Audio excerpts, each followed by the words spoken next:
Hello friends, welcome to or back to my channel. My name's Haley and today we're going to be doing my December wrap up.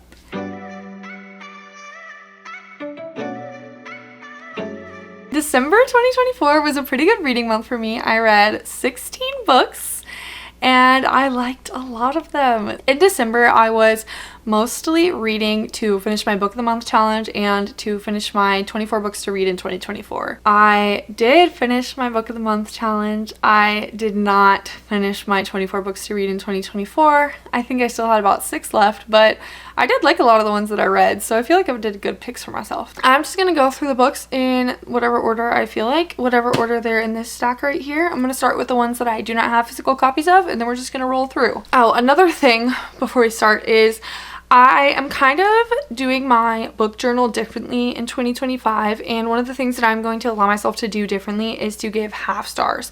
And so I kind of played around with that in 2024 in December, and I also used Storygraph a little bit to track some things at the end of the year just because I wanted to include more stats in my bullet journal.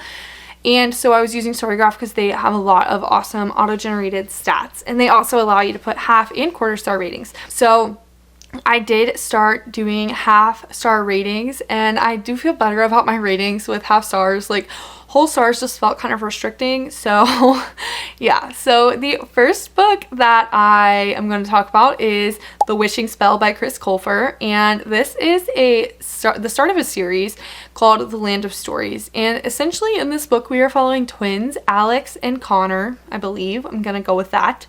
And they have recently lost their dad, and their grandma comes to visit them and gives them this book called The Land of Stories that they used to read when they were little. And this is all about the fairy tales, and they end up getting sucked into the book and having to figure out how to get out and to deal with all the magical people, which is really cool because they meet all these little fairy tale characters and they go on little like side quests and they go through their kingdoms and stuff, so it's very fun. And so this is a middle grade book and the writing was very simplistic, but I did really enjoy this story, and I have since picked up the next one in the series. And I gave this book, let me see what I gave this book. I feel like I gave it a half star. That's why I want to look, because in my journal for this year I only did whole stars and I did it by color, which is kind of like why I couldn't do it, because I didn't want to make 4 new colors for like half star ratings.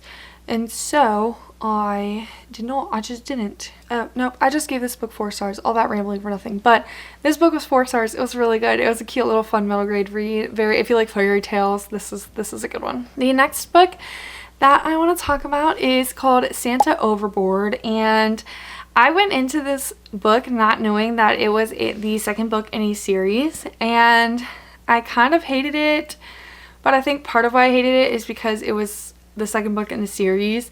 I just felt like there was so many characters, so many people, so many things, so much going on. I just could not keep up with anything, and I just like did not care about anyone, because I think that background was missing, which is kind of my own fault, but I had no idea that this was a sequel. And our main character, Katie, she's like 50, but she acts like she's 16 sometimes, which is like super annoying. And she's like, yeah, I already got divorced 3 times and I'm gonna date this new guy. And it's like, well, maybe if you weren't crazy sounding.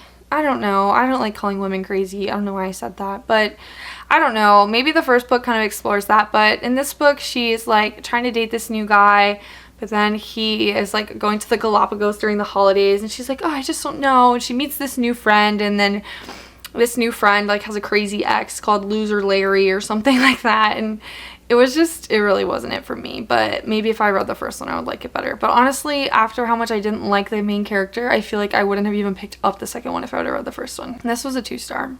And then the other book that I do not have physically is a little short story that was at the end of Loveless that surprised me, and it was called Hands Against Our Hearts, and it doesn't even have a cover or anything, but this was just a little quick short story about Pip and Rooney and their first night together. And I don't want to give in too much spoilers because that kind of already is a spoiler, but you get Pip and Rooney's perspective and it kind of flip-flops back and forth, and it was really cute and I liked it. I gave it 4 stars. The next book I'm going to talk about is Now Is Not the Time to Panic by Kevin Wilson, and I read this on December 31st because I was working on my journal and I just wanted a quick book that I could just read all in one day, and I listened to this, and this book was not what I expected. Okay, well, I guess I didn't really have any expectations because I didn't really read what this book was about, but I liked the other book by this author, so I just picked this up. And this book was crazy. So this book, we're following our main character, and we're following like kind of 2 different timelines, but the main thing that happens is it starts in the 80s, I think, or maybe it's in the 90s. I think it's in the 90s. I lied. Okay, yeah, so it's in 1996, and basically what happens is we're following this girl, and she meets this guy, and she becomes friends with him, and they make this poster, and they hang this poster around town, and it literally creates a panic, and like it's called the Coalfield Panic of 1996, and then it starts spreading across the United States and across the whole world, and everyone is kind of taking this poster and they're kind of making it their own, and they're like making their own meaning behind it, and people start using the poster as an excuse to do bad things, and people start dying, and it literally just goes so crazy. And so you're following that, and like you kind of follow the creation of the poster in that whole summer, and then you have this main character as an adult, and somebody is like, I want to write an article about this, and I think it was you that did it. And up until this point, they haven't told anyone that it was them. Like, nobody knows it was her.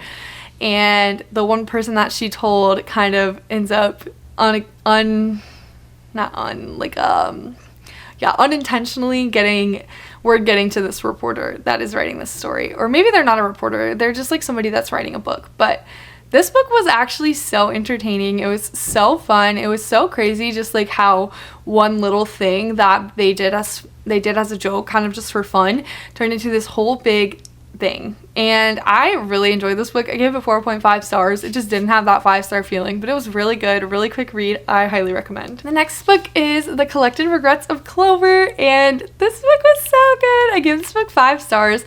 So in this book, we are following Clover, and Clover is obsessed with death. It starts when her kindergarten teacher drops dead in the middle of story time. Then, like, the next year, her parents die, and she goes to live with her grandfather. And then when she's in college and she's like studying abroad, doing traveling, her grandfather dies. And so she comes back to live in her grandfather's apartment that she grew up in, and she becomes a death doula, and she spends time with people on their final dying days.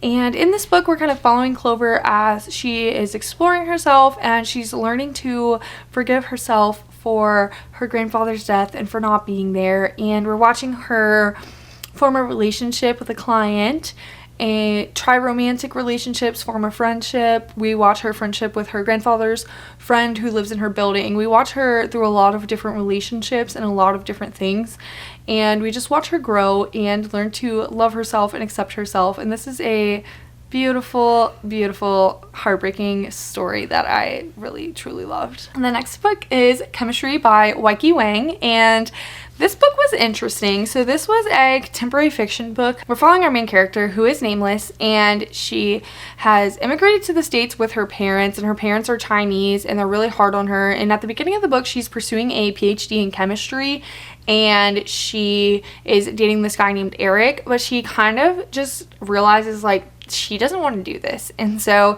she drops out of her PhD program, and then her boyfriend gets a job in Ohio, and they live in Boston, and she's like, you know what, you can go, but I'm staying here.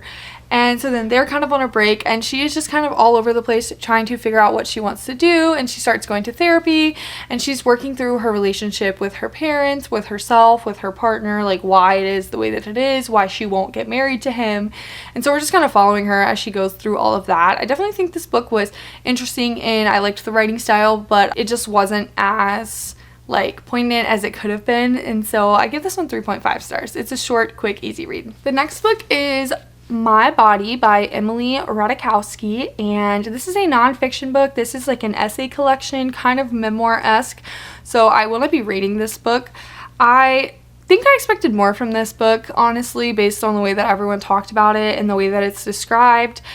It definitely was hard to hear some of the stuff and just hear the ways that people treat women, but also it was nothing overly shocking as a woman. So it was okay. I think that one thing that kind of confused me and I didn't like about it was told in essays, and so it kind of was like non-linear, because each essay she would kind of start back when she was a teenager and kind of work up to adulthood, which kind of confused me sometimes, and I felt like it would have been better if it was not written in essay form. But that's not necessarily like a critique of the content, that's just kind of a critique of the presentation of the content.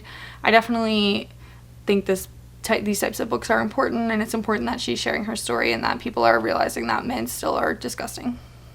The next book is Loveless by Alice Oseman, and in this book we are following Georgia, and Georgia goes off to college never having kissed anyone and not really wanting to, but she doesn't know why she's like that, and she thinks that something is wrong with her. And so in this book, we're following Georgia and her friends Pip and Jason from where she grew up, and her roommate Rooney as they navigate life as college freshmen and they learn about themselves. And this book is really important. Our main character discovers that she is asexual, possibly aromantic, and this is just representation that you don't see. This is a really important book. It was really, really heartbreaking, but also heartwarming at the same time, and I really loved it. I gave it 5 stars. Highly recommend. I think everyone should read this. The next book is the Percy Jackson and the Wrath of the Triple Goddess, and I am extremely disappointed in this book. I was so excited. I reread all the books and I did not like it. I started this book in October and I didn't finish until December, which is saying a lot. But in this book, Percy and his friends are house sitting for Hecate the week of Halloween, so she can go do all her little magical mischief during Halloween around the world, and they're house sitting for her, and her house is magical. She has 2 pets, a hellhound and a polecat that they're responsible for, and it's like him and Annabeth and Grover, and I just was not interested. I did not think that the stuff that happened was particularly eventful or funny or anything like that. I mean, there were definitely lessons learned, things like that, but overall this was a big disappointment and I'm very sad about it. Next, I read Tomb Sweeping, and this is a collection of short stories, which this is the first short story collection that I've ever read, and I honestly did not enjoy it, and I don't think I will be going out of my way to pick up more short story collections in the future. I do own a few other ones that I will hopefully read still, but this one was about just a bunch of different Chinese Americans and just different things, and I just didn't connect with any of it. I did not like the stories. I didn't care about any of it. I just was like wanting it to be over the whole time, so I gave it 2 stars. The next book is Interesting Facts About Space, and I gave this book 5 stars. In this book, we are following our main character Enid, and Enid is obsessed with space. She knows everything there is to know, and she also has some other weird quirky things, like she is terrified of bald men. And throughout this book, she becomes more and more paranoid about bald men and that a bald man is following her and all of this stuff. And so she starts going to therapy and trying to learn about herself and why she's like this and kind of like fix herself, which obviously we know that she doesn't need to be fixed, but that's kind of how she sees it. She just kind of feels broken. And yeah, so this book was so beautiful. It was such a charming story. This weird, quirky character, you just couldn't help but root for her and hope that she could figure out what was plaguing her and why she was the way that she was. And she does eventually get to the root of it, and honestly it's very tragic what happened to her and why she is the way that she is. She's very traumatized, and once you find out like what happened, you understand why. But this book was fantastic. It was a great coming of age story as an adult, which I love those like 20-30-year-old coming of age stories. Those are wonderful, and I just really enjoyed this one. The next book is A Scatter of Light by Malinda Lo, and this book kind of relates to Last Night at the Telegraph Club, but only in like the slightest little way possible. So this one is set in modern day, and our main character is supposed to be spending her summer vacation before college in like the Hamptons with her friends, but then right before that, at near the end of the school year, somehow some guy like takes nude photos of her and they get leaked on the internet, and then she gets in trouble, and so she has to go out to San Francisco and spend the entire summer with her grandmother, which obviously is not nearly as cool as going to the Hamptons with your friends. And while she's out there, she kind of starts to discover that she might be into girls. And so she's kind of exploring that. She's also exploring her grandparents' relationship and learning more about them. And she's learning more about her mom's side of the family through her grandma. And she is just kind of trying to figure out like what comes next for her. And it is a nice book. It is a good coming of age story as well, exploring her sexuality and all of those things.